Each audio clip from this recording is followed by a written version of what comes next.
My assignment this week consisted of installing the nose cap, shaping the forend of the stock, and removing the dents from the stock. To install the nose cap, I began by trying to slip it onto the end of the forend and around the barrel. There was a pinch point that would not let it slip on around the barrel, so I filed out the pinch point.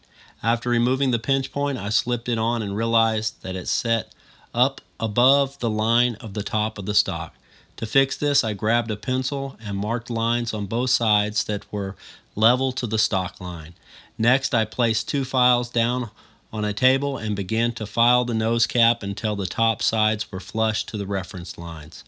Once they were good, I sanded out the file marks on a piece of sandpaper. Next, I taped both ends of the nose cap, marked a center line, marked where I wanted the holes, and punched starting indents in using an automatic center punch. I then moved to the drill press, drilled the two holes, and carefully countersunk them using a slightly larger drill bit.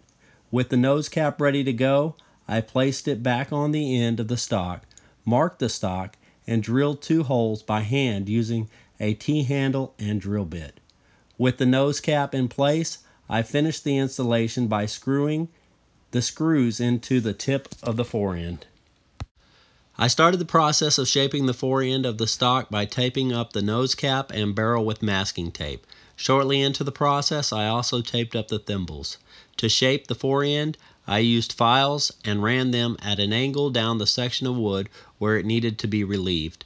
To shape the area around the nose cap, I primarily used a flat needle file.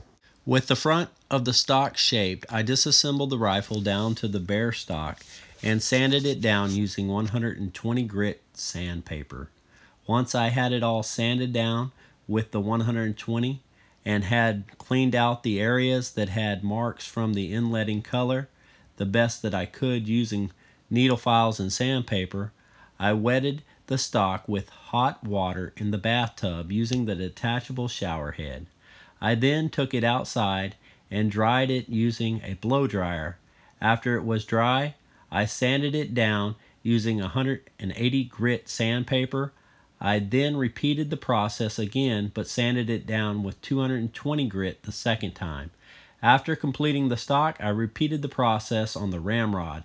However, I wetted it using a wet rag. Finally, I removed two dents from the stock. The first one was on the side of the stock opposite of the lock. The second one was on the right side at the top of the buttstock area. To remove them, I used an iron, a cotton ball, and water. The one opposite of the lock raised after about 6 or so tries. The other one took significantly more. After they were raised, I used a blow dryer to dry the two areas and resanded them using 220.